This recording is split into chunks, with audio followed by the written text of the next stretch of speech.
Gagner, espérer une défaite ou un nul de ses adversaires de poule pour assurer sa qualification.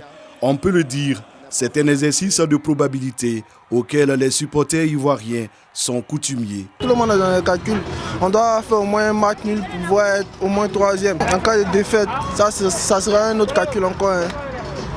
Puisque Nigeria doit faire une défaite aussi. Ça va un match nul, on va 4 points. 4 points maintenant, on calcule bien encore. On a déjà 3 points. Si on gagne, nous avons automatiquement 6 points, on prend la deuxième place. Au lendemain de la défaite face au Nigeria, la qualification des éléphants en 8e de finale se joue désormais calculatrice en main. Actuellement, l'éléphant tient la calculatrice en main.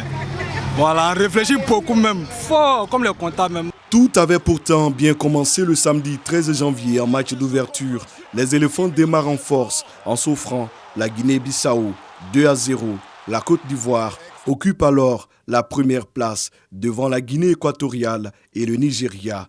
Les deuxièmes matchs de poule laissent un goût amer. La Guinée équatoriale, vainqueur 4-2 des Bissau-Guinéens, prend la tête du groupe A. Le Nigeria est deuxième, la Côte d'Ivoire troisième et avant-dernière de la poule. Une troisième place, eh bien, d'abord il faut l'obtenir, ça veut dire qu'il ne faut pas rester à 3 points, il faut avoir au moins 4 points. Et puis la troisième place nous expose à rencontrer un ténor de l'une des poules de cette compétition.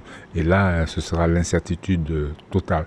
Mais nous sommes encore en vie, nous devons nous remettre en question, nous devons montrer que nous avons de l'envie, que nous avons de la détermination, et peut-être que ce sont ces ingrédients qui feront ressortir les qualités de nos joueurs, car nous avons des joueurs de qualité. Le lundi, si les éléphants gagnent, ils auront 6 points.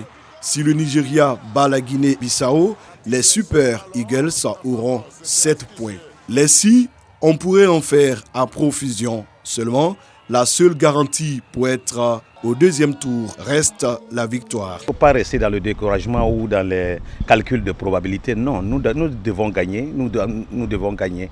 Et moi, je pense que nous allons gagner. C'est vrai, on a pris un penalty. Et puis, bon, le Nigeria en a fait son affaire. Mais nous avons encore notre chance et nous avons notre mot à dire. La CAN est chez nous.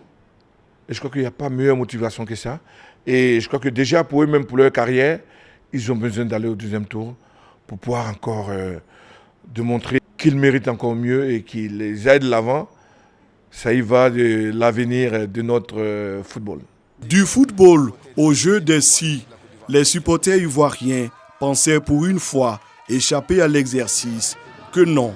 Après la douche froide nigériane, le dernier match s'annonce décisif et palpitant. À vos calculatrices donc, en espérant que les dieux de l'arithmétique soient du côté de la Côte d'Ivoire. Allez, laissez les femmes.